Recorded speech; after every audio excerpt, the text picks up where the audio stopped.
This morning, something really cool. Artificial intelligence helping to solve an ancient mystery from the Roman Empire. It all involves scrolls from a library that was buried when Mount Vesuvius erupted way back in 79 AD. Now, students using AI technology are helping archaeologists figure out what's inside those scrolls. What if I told you? In 2025, scientists finally decoded a message that was buried alive in 79 AD. And what it says feels like it was meant for us right now. Back in 79 AD, when disaster struck and time suddenly froze, something incredible was preserved, an entire ancient library sealed and untouched for nearly 2,000 years. For centuries, its secrets remained locked away, unread, unknown, and almost forgotten. But now, in 2024 to 2025, scientists have done the unthinkable. They used advanced AI to finally decode what was inside. And what came back wasn't just history, it was something far more unsettling. Strange patterns, chilling predictions, knowledge that feels way too advanced for its time. It's as if whoever wrote these texts thousands of years ago knew something about our world today, something we're only just beginning to understand. And once you hear what was revealed, you won't be able to look at history the same way again. If you're ready to uncover the truth, make sure to like and subscribe, because what's coming next might change everything. The Nebraska dorm room miracle. The biggest breakthrough in the history of archaeology did not happen in a dusty tomb or a fancy museum. Instead, it happened on a computer screen in a college dorm in Nebraska. For over 200 years, the scrolls from the Villa of the Papyri were considered a lost cause because they looked like burnt logs and were just as fragile. If you even tried to unroll them, they would turn into black flakes and the text would be lost for eternity. It was a heart-wrenching situation for historians who knew that the greatest secrets of the classical world were sitting right in front of them, yet they were completely inaccessible. But then came the Vesuvius Challenge, which was a global call for help, launched by tech entrepreneurs and scientists who put $700,000 on the line. The mission was simple in theory, but basically impossible in practice. Read the unreadable. A computer science student named Luke Farrator was one of the people who took the bait. He spent days and nights training an artificial intelligence to look for the tiniest textures on the surface of the carbonized papyrus. It would not be possible without modern AI and modern scanning techniques. People have wanted to read these books for hundreds of years. You see, when the ancient scribes wrote with their ink, it was made of carbon and gum, while the paper was made of the papyrus plant. When the volcano hit, everything turned into carbon. To a human eye, and even to most standard X-rays, it all looks exactly the same. But here is the deal. The AI could see things we could not. It was trained to recognize the crackle patterns and the subtle ways the ink slightly changed the texture of the page as it dried centuries ago. After countless hours of scanning and machine learning, the program finally produced a result. It found the letters for the Greek word porphyros, which means purple. That one word changed everything, because it proved the system worked. Soon after, other researchers joined the effort, and they were able to pull out over 2,000 characters from the first scroll. This was, hands down, the first time a human had read these words since the era of the Roman Empire. Virtual unwrapping and the technology behind it. The remarkable part is that they did it without even touching the scroll physically. They used what is called virtual unwrapping. This is a process where a high-resolution CT scan creates a three-dimensional map of every single layer of the rolled-up paper. It is like taking a crumpled piece of paper and smoothing it out inside a computer program without ever risking a tear. What most people do not realize is how much data this takes. We are talking about terabytes of information for just one small section of a scroll. The scans have to be so detailed that they show the individual fibers of the papyrus. Once the AI knows what to look for, it can start to connect the dots and show the shapes of the Greek letters. The results were so clear that historians could actually identify the author of the text. This was not just a random shopping list or a record of taxes. It was a deep piece of philosophy, written by a man who lived in the villa right before the volcano blew its top. The day the mountain swallowed the sun. To understand why this library is so special, you have to understand the nightmare that happened in the year 79 AD. Most people know about Pompeii, but the town of Herculaneum was much closer to the volcano and got hit far harder. It was a wealthy seaside resort where the richest people in Rome went to vacation and escaped the heat of the city. One of the biggest houses there was the Villa of the Papyri, which many believe was owned by a man named Lucius Calpurnius Piso. This man was not just anyone. He was the father-in-law of Julius Caesar himself. This place was the absolute height of luxury, filled with beautiful gardens, bronze statues, and a massive library that was the envy of the Roman world. On the day of the eruption, the people of Herculaneum saw a massive cloud of ash rising 20 miles into the sky. They did not initially know it was a volcano, because Vesuvius had been quiet for hundreds of years, and many people just thought it was a regular mountain. But then the cloud collapsed and sent a wave of hot gas and rock rushing down the mountain at over 100 miles per hour. This is what scientists call a pyroclastic surge. It hit the town in an instant, and the temperature was over 1,000 degrees Fahrenheit. This was so hot that it did not even give things a chance to catch fire and burn away into ash. Instead, it baked them. Basically, everything organic was turned into charcoal instantly, including the people, the trees, and the scrolls in the library.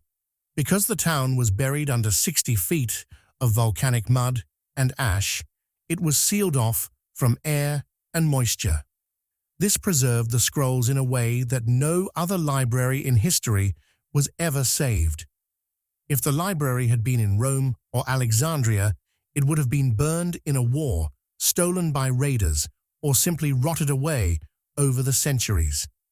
But because Vesuvius buried it, the library stayed exactly where it was for nearly 2,000 years, hidden beneath a layer of solid rock.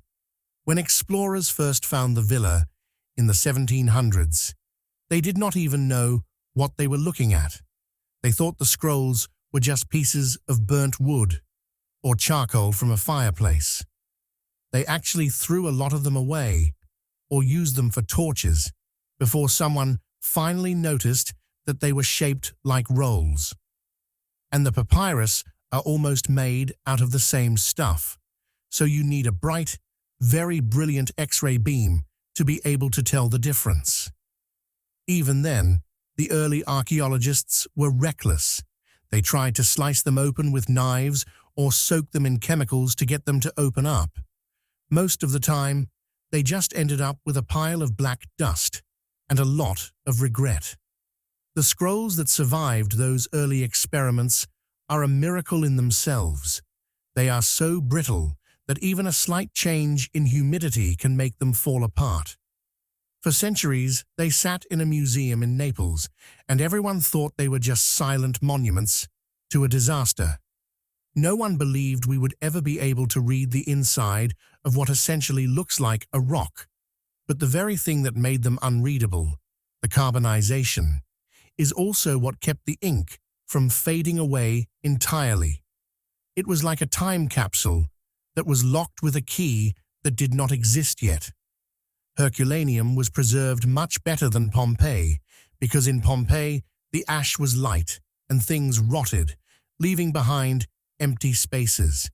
In Herculaneum, The heavy mud turned into solid rock and protected everything inside, giving us a direct link to the day the Roman world ended for these people. The hidden words of a master. When the AI finally started to decode full sentences, the scholars were shocked by what they were reading.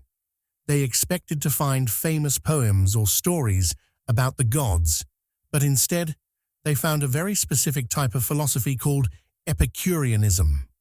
This was a school of thought that was all about finding peace of mind, seeking modest pleasures, and avoiding pain.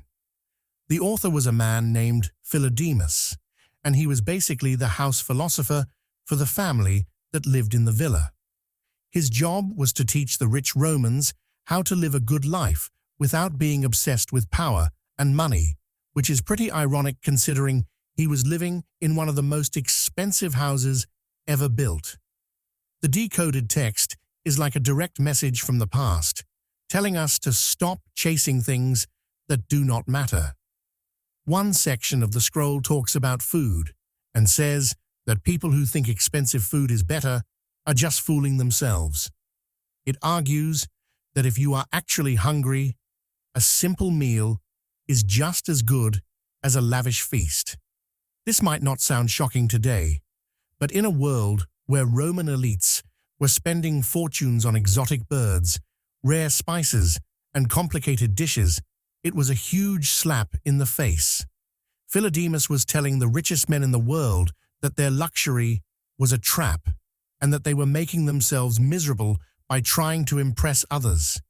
And get this, the scroll even talks about the color purple. In Rome, purple was the color of emperors and the highest-ranking officials. It was incredibly expensive to make because it came from thousands of tiny sea snails that had to be harvested and processed by hand. Wearing purple was the ultimate status symbol. But the scroll argues that the joy you get from a purple robe is not real joy. It is just an illusion of power. The AI found these words in a house that was decorated with the most expensive art and furniture money could buy. It is like finding a book about the dangers of consumerism inside the headquarters of a massive retail corporation.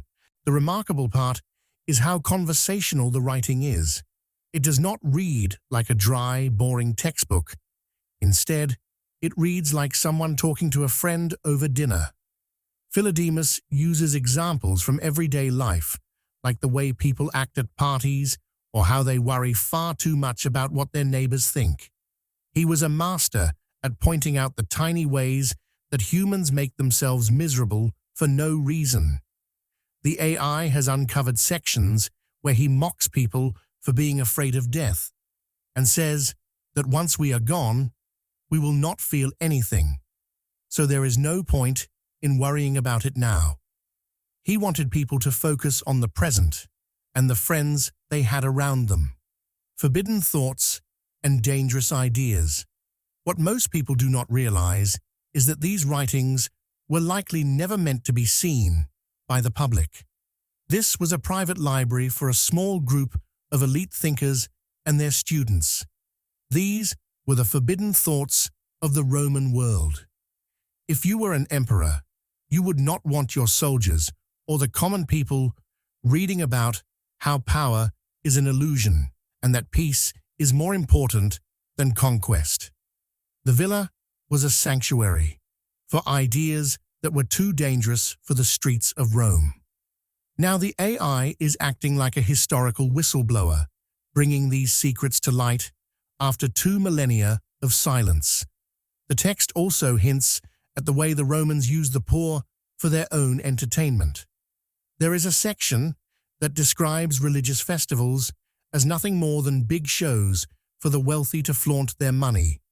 It says that the gods do not care about the gold and the sacrifices, and that it is all just for human ego. This is some of the most subversive writing to ever come out of the ancient world. It shows that even back then, there were people who saw through the lies of the powerful and tried to find a better way to live. The Library of the Papyri is essentially a time machine for the human mind, showing us that our ancestors struggled with the exact same things we do. The new gold rush in archaeology. A new kind of gold rush has begun. But this time, it's not about treasure. It's about lost knowledge.